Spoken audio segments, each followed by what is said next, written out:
खबर पर रहना चाहते हैं आगे तो डाउनलोड कीजिए एबीपी लाइव ऐप। और शिवसेना के हेमंत पाटिल जो कि हिंगोली से सांसद हैं, हमारे साथ जुड़ गए हैं।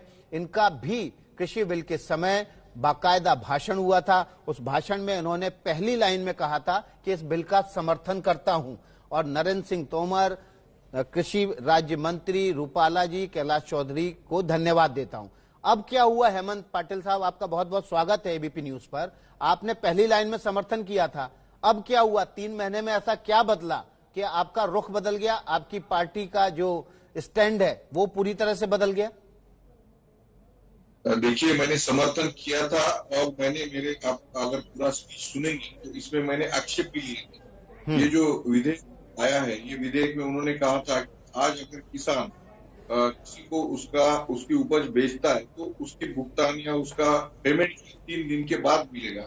मैंने मेरे में ये कहा था कि इधर काटा होगा, जो भी फसल है इधर काटा होगा और इधर नोटा मिलेगी, तो सेम डे वो मिलने चाहिए। ये आक्षेप मैंने लिया था। दूसरा आक्षेप ये लिया था कि इन्होंने जो भी समझो विवाद होता है तो वो जिला कलेक्टर के पास विवाद चले जाएगा। तो मैंने बोला था कि इसके लिए सेपरेट यंत्रणा हो। जो भी आक्षेप लिए गए एमएसपी के बारे में, मैंने वहां बोला था कि एमएसपी के बारे में जो हो रहा है, जैसा कि गन्ने के लिए आपने एफआरपी तय किया है, उसी तरीके से 24 फसलों के बारे में एफआरपी तय की जाए। लेकिन एफआरपी तय नहीं हो रही है।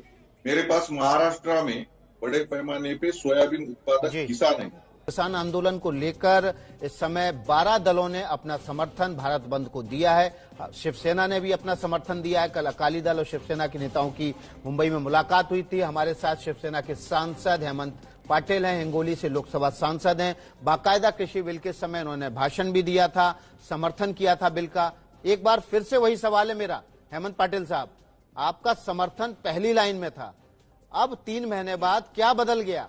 क्यों आपने अपना स्टैंड बदला? क्यों शिवसेना अब इस बिल के खिलाफ आ खड़ी हुई है? नहीं, लोकसभा का मेरा आप पूरा स्पीच अगर सुनेंगे तो मैंने वो बिल के कुछ आक्षेप लिए थे। ये आक्षेप मेरे पास आपकी पूरी स्पीच है लोकसभा की, 2 पन्नों की स्पीच थी, पूरी की पूरी स्पीच है मेरे पास।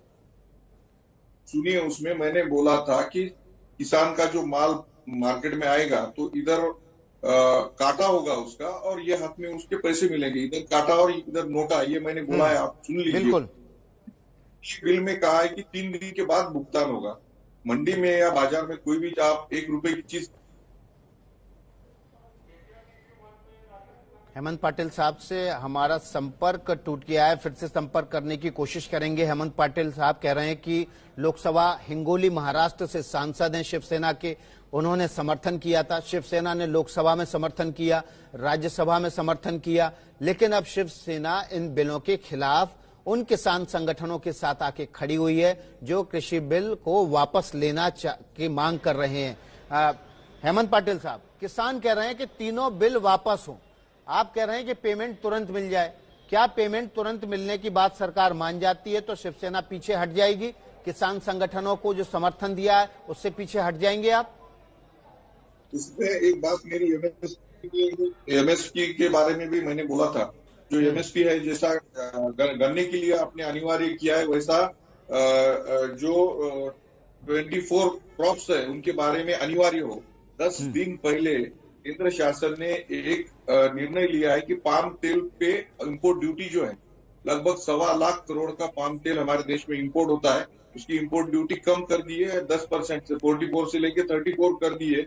इसलिए मेरे मराठवाड़ा महाराष्ट्र के जो सोयाबीन उत्पादक है उनके रेट पर क्विंटल 200 रुपए से कम हो गए। ये पहली बार एमएसपी से ज्यादा। हेमंत पाटिल साहब, देखिए एमएसपी तो हर साल तय होता है, हर साल घट बढ़ सकता है और पिछले 6 सालों में लगातार बढ़ रहा है। ये जो आप तर्क दे रहे हैं कि आपने ये विरोध किया था, वो विरोध किया था, वो पूरे बिल की वापसी के लिए अब जायज नहीं ठहराया जा सकता। आपके पास फिर आऊंगा।